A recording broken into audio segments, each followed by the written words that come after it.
परिचय देने के लिए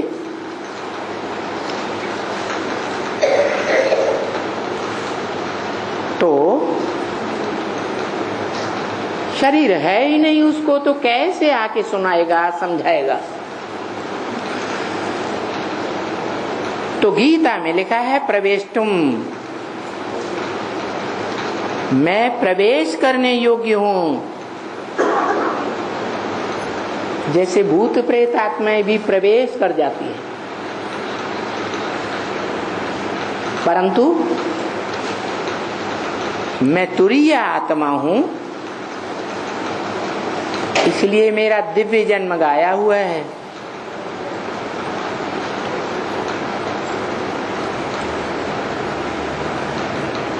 भूत प्रेत आत्माएं जिसमें प्रवेश करती हैं उनका चेहरा मोहरा बदल जाता है, आवाज बदल जाती है,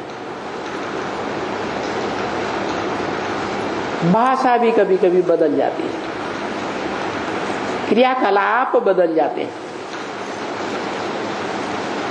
परंतु मैं जिस साधारण तन में प्रवेश करता हूं उसमें कुछ परिवर्तन नहीं होता। क्यों? क्योंकि मैं अति सूक्ष्म ज्योति बिंदु हल्की फुल्की आत्मा हूं।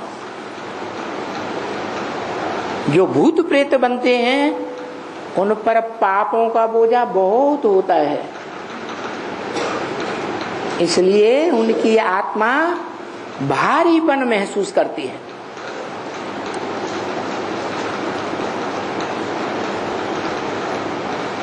तो चेहरा मोहरा बदल जाता है, हरकतें बदल जाती हैं। मैं जब प्रवेश करता हूं तो ऐसा कोई परिवर्तन नहीं होता। फिर सवाल है, मालूम कैसे पड़ता है कि इनमें ऊंचते ऊंच भगवान बाप है?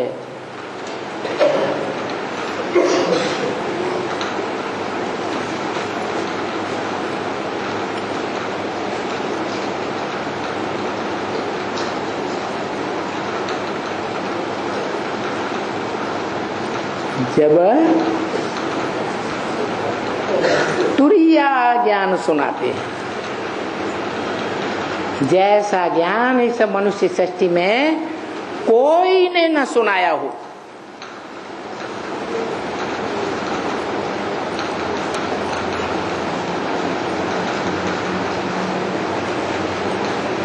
और उन ज्ञान की बातों को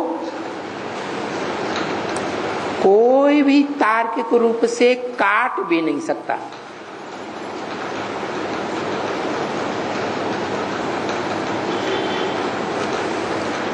गीता को सर्वशास्त्रमयी शिरोमणि कहा जाता है।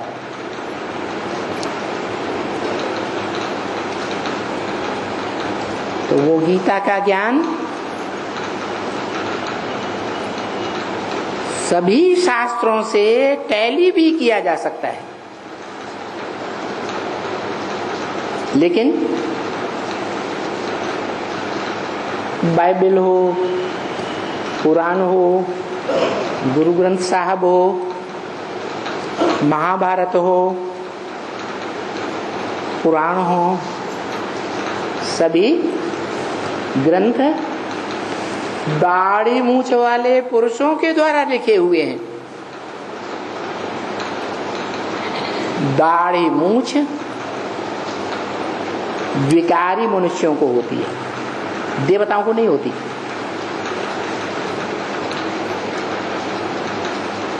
तो विकारी मनुष्यों के द्वारा जो भी रचना की जाएगी उसमें कुछ न कुछ विकृति तो जरूर आएगी।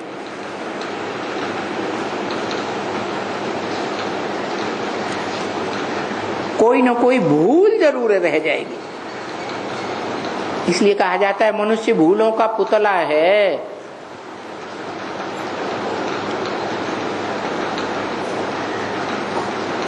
कोई भी मनुष्य को आज दुनिया में 16 कला संपूर्ण देवता नहीं कहा जा सकता नारायण के समान।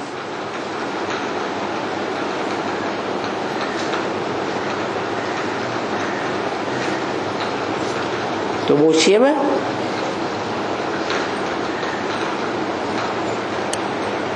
इस संपूर्ण सृष्टि का, मनुष्य सृष्टि का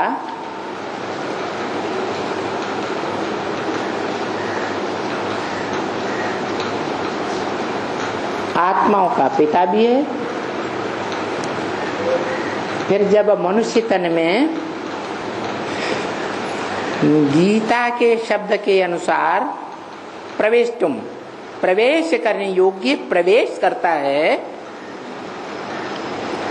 तो सारी मनुष्य सृष्टि का वो बाबा भी है, ग्रैंडफादर। और बाप का वर्षा कोई को मिले या न मिले, लेकिन ग्रैंडफादर का वर्षा, बाबा का वर्षा लाजमी मिलता ही मिलता है।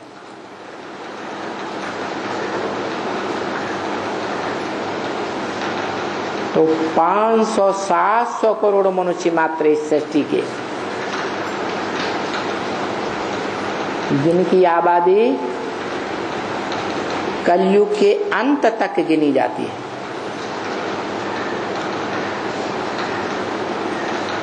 वो कोई भी धर्म के हों,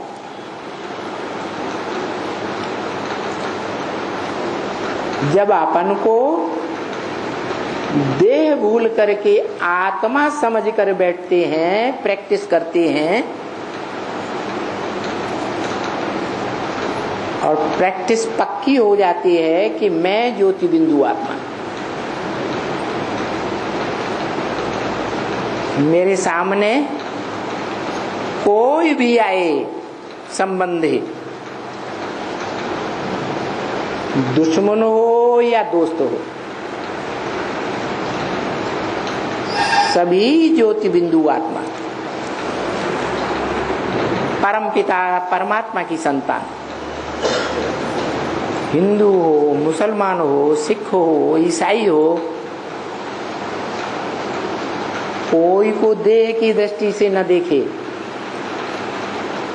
किस दृष्टि से देखे, मैं भी ज्योति बिंदु आत्मा और सामने वाला भी ज्योति बिंदु आत्मा, आत्मा आत्मा भाई भाई, एक बाप की संतान। तो ऐसा जब भ्रातृत्व भाव पक्का हो जाता है सारी मनुष्य सृष्टि में, तब कहा जाता है वसुधैव कुटुंबकम। सारी वसुधा, सारी पृथ्वी पर रहने वाले मनुष्य मात्र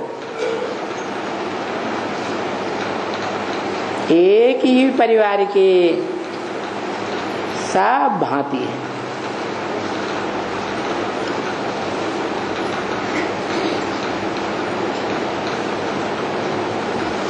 उस वसुधैव कुटुंबकम के सभी भांतियों को निराकार बाप का निराकारी ज्ञान का वर्षा नंबरवार मिलता है।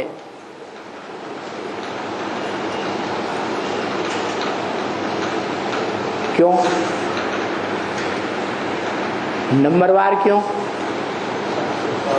सबको एक जैसा क्यों नहीं? अरे परंपरा अभी तक चली आ रही है, खासकर भारत में ये परंपरा है कि राजाओं ने अपने बड़े बच्चे को राजाई दी